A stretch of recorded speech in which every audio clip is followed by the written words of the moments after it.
Yun na nga, yun ang problema namin. Kaya sabi ko, ratsyada na lang ito dahil pinagbawal na yung extension. Why not? Once and for all, i-fix na yung term ng ating mga barangay officials sa 6 na taon at pati na rin yung mga SK pag-usapan natin sa lalong madaling panahon para makatipid unang-una at mabawasan ang kaguluhan ng trabaho para sa 2025.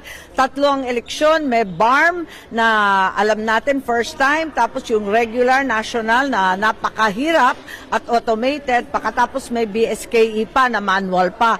Kaya para makaiwas sa napakahaba at napakahirap at napakagastos, iniisip ko na dapat iset na yung term once and for all para yung mga kapitan natin napaplano yung buhay nila, pati yung mga project, programa, anong serbisyo ang talagang importante para sa mamayan.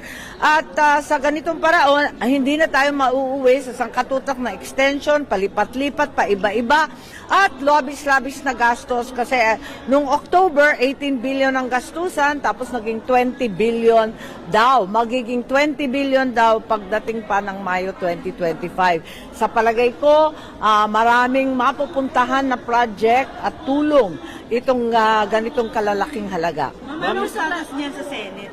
Yung bill na yan? Yes, na-file ko na ito kasi nga nagbago dahil nga sa Senate, sa Supreme Court, sa hatol ng Supreme Court.